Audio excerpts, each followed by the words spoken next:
Capítulo 29. La satisfacción del señor Collins a raíz de aquella invitación fue completa. Poder exhibir todo el esplendor de Rosings Park ante sus maravillados visitantes, y que estos fueran testigos de la cortesía con que su benefactora los trataba a él y a su esposa, era exactamente lo que ambicionaba. Y el hecho de que la oportunidad se presentara tan pronto era un ejemplo de la condescendencia de Lady Catherine que él no sabía cómo ponderar. Reconozco, dijo, que no me habría sorprendido nada que Lady Catherine nos invitara el domingo a tomar el té y a pasar la velada en Rosings. Antes bien, dada su afabilidad, estaba casi seguro de que lo haría. Pero, ¿quién podía prever tal gentileza? ¿Quién habría imaginado que recibiríamos una invitación para almorzar, una invitación además que nos incluya a todos, en cuanto ustedes llegaran? A decir verdad, no me sorprende tanto, respondió Sir William. Mi posición me ha permitido conocer las costumbres de los círculos más elevados. En la corte son bastante frecuentes esas muestras de elegancia en el trato. Pasaron el resto del día y la mañana siguiente sin hablar apenas de otra cosa que no fuera su visita a Rosings. El señor Collins les explicó con todo detalle lo que podían esperar, para que el lujo de los salones, el número de criados y la esplendidez del almuerzo no los abrumaran. Cuando las señoras se retiraban para vestirse, el clérigo le dijo a Elizabeth: No se preocupe por su atuendo, querida prima. Lady Catherine está muy lejos de exigirnos la elegancia de ella o de su hija. Le aconsejo que se ponga su mejor vestido con tranquilidad, ya que la ocasión no requiere otra cosa. Lady Catherine no tendrá peor concepto de usted porque vista con sencillez. Le gusta guardar las distancias. Mientras se arreglaban, el señor Collins se acercó 2 o 3 veces a las diferentes puertas para recomendarles que se dieran prisa, porque su benefactora detestaba que llegaran tarde a comer. Aquellas historias tan imponentes de Lady Catherine y sus costumbres aterrorizaron a Mary Lucas, poco habituada a la vida social. La joven esperaba su primera visita a Rosings con la misma aprensión que su padre antes de ser presentado en el Palacio de St. James. Como hacía buen tiempo, dieron un paseo muy agradable de casi 1 kilómetro a través del parque. Todos los jardines tienen su belleza y sus paisajes, y Elizabeth admiró muchos de sus rincones, aunque no se quedó tan extasiada como esperaba el señor Collins, y apenas le impresionaron el número de ventanas de la fachada principal, ni la elevada suma que Sir Louis de Bourgh había pagado originalmente por sus cristales. Mientras subían los escalones que llevaban al vestíbulo, Mary estaba cada vez más asustada, y el propio Sir William parecía algo nervioso. Elizabeth conservaba la calma. No había oído nada de Lady Catherine que reflejara poderes extraordinarios ni virtudes milagrosas, y estaba convencida de que la simple majestuosidad del rango y del dinero no conseguirían turbarla. El señor Collins le señaló embelesado la armonía de las proporciones y la belleza de los ornamentos del vestíbulo principal, y desde allí siguieron a los criados a través de una antecámara hasta el salón donde se encontraban Lady Catherine, su hija y la señora Jenkinson. Su anfitriona, con gran condescendencia, se levantó para recibirlos, y como la señora Collins había acordado con su marido que ella se ocuparía de las presentaciones, éstas se hicieron con toda corrección, sin tener que escuchar las palabras de disculpa y de gratitud que el clérigo habría considerado necesarias. A pesar de haber estado en el palacio de St. James, Sir William estaba tan intimidado por la majestuosidad que le rodeaba que apenas tuvo valor para hacer una profunda reverencia antes de tomar asiento sin decir palabra, y su hija, terriblemente asustada, se sentó en el borde de la silla sin saber dónde mirar. Elizabeth no se sentía nada cohibida y contempló a las 3 damas sin inmutarse. Lady Catherine era una mujer alta y corpulenta, de facciones muy marcadas, que tal vez hubiera sido hermosa en el pasado. No tenía un aire conciliador, y su recibimiento puso de manifiesto el deseo de que los invitados no olvidaran la inferioridad de su rango.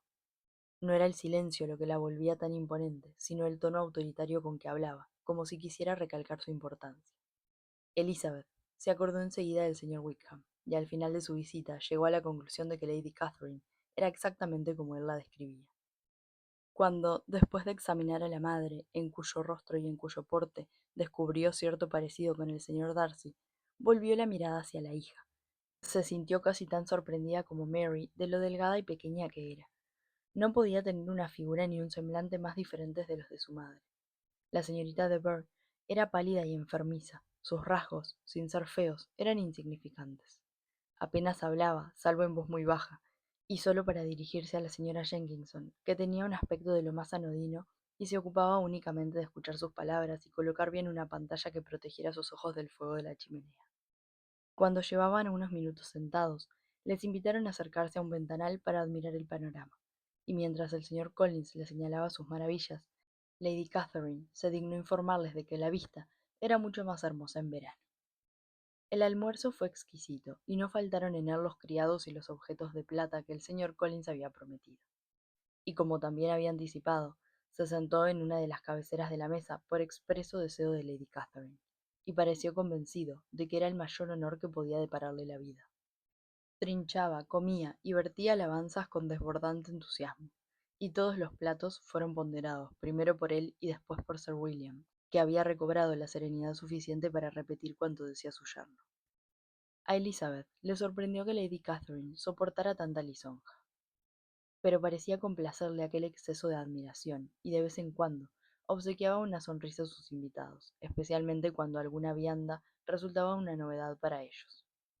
El resto del grupo apenas habló. Elizabeth estaba dispuesta a decir algo si se le presentaba la ocasión, pero le habían sentado entre Charlotte y la señorita de Burgh. La primera se limitaba a escuchar a Lady Catherine, y la segunda no despegó los labios en todo el almuerzo.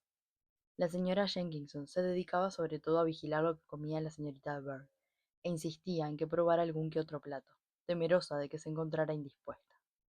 A Mary ni se le pasaba por la cabeza participar en la conversación, y los caballeros solo comían y se deshacían en elogios.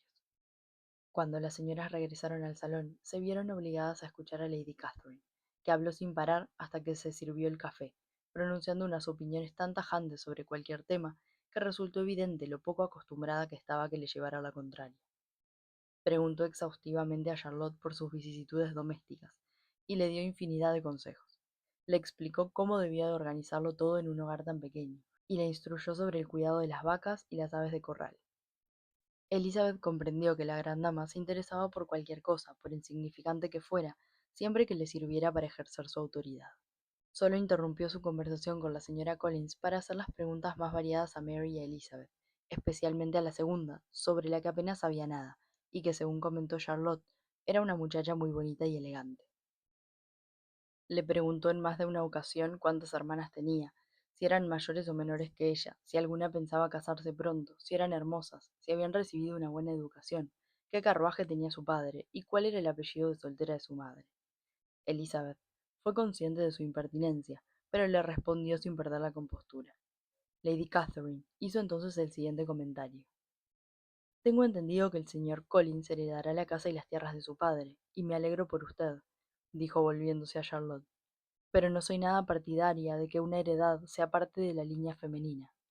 La familia de Sir Louis de Burgh no lo consideró necesario. ¿Sabe usted cantar y tocar el piano, señorita Bennet? Un poco. Oh, entonces nos gustará escucharla en alguna ocasión. Nuestro piano es magnífico, probablemente mejor que... Algún día lo probará. ¿Sus hermanas cantan y tocan el piano?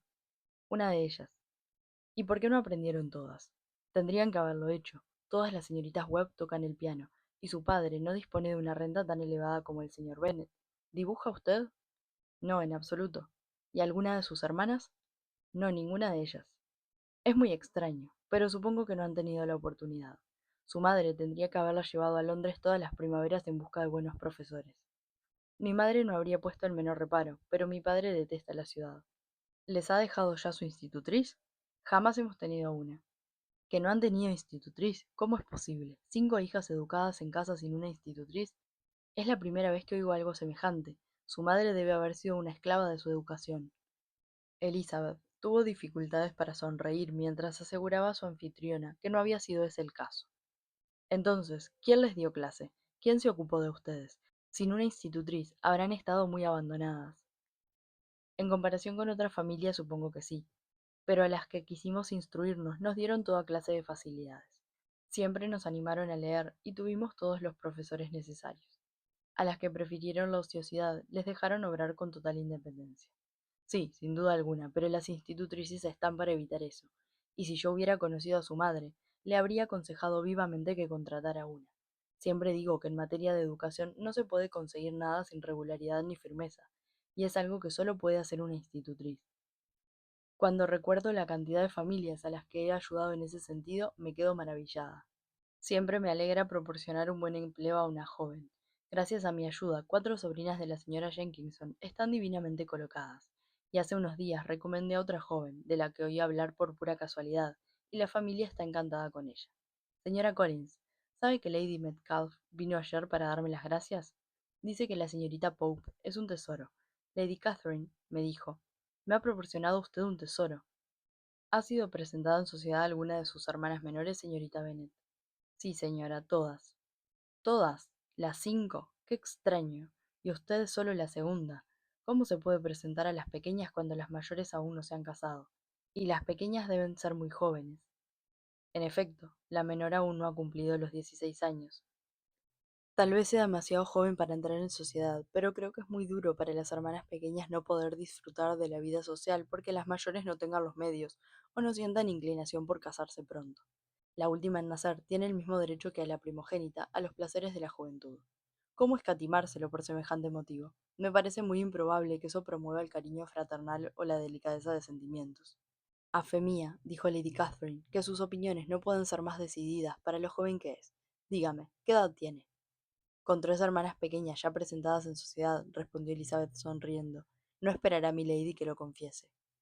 Lady Catherine pareció muy sorprendida de que no le diera una respuesta directa, y Elizabeth abrigó la sospecha de ser la primera persona que osaba tomarse a broma tan altiva de indiscreción. No puede usted tener más de 20 años, estoy segura, así que no necesita ocultar su edad.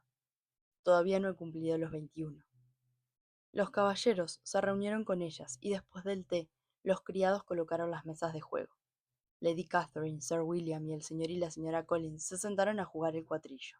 Y como a la señorita de Burgh le gustaba más el casino, las dos jóvenes tuvieron el honor de completar su mesa en compañía de la señora Jenkinson.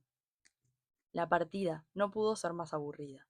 Apenas dijeron nada que no estuviera relacionado con el juego, salvo cuando la señora Jenkinson expresaba su temor de que la señorita de Burgh tuviera mucha o poca luz, demasiado calor o demasiado frío. La otra mesa estaba mucho más animada. Lady Catherine no dejaba de señalar los horrores de los demás jugadores ni de contar alguna anécdota suya. El señor Collins estaba muy ocupado asintiendo a las palabras de su benefactora, agradeciéndole cada ficha que ganaba y disculpándose cuando creía que ganaba demasiadas. Sir William apenas despegaba los labios. Estaba almacenando anécdotas y nombres ilustres en su memoria. Cuando Lady Catherine y su hija se cansaron de jugar, se recogieron las mesas. Se ofreció el carruaje a la señora Collins, que lo aceptó agradecida, y se avisó inmediatamente al cochero. El grupo se acercó entonces a la chimenea para escuchar de labios de Lady Catherine el tiempo que haría al día siguiente. Mientras ellas hacían sus predicciones, les comunicaron la llegada del carruaje y con tantas palabras de gratitud por parte del señor Collins como reverencias por parte de Sir William, los invitados se marcharon. En cuanto se alejaron de la casa, el señor Collins quiso conocer la opinión de su prima sobre todo lo que había visto en Rosings, y Elizabeth, para complacer a Charlotte, mostró más entusiasmo del que realmente sentía. Pero sus alabanzas, por mucho que se esforzara, fueron de todo punto insuficientes para el señor Collins, que enseguida se creyó obligado a encargarse personalmente de los elogios de Lady Catherine.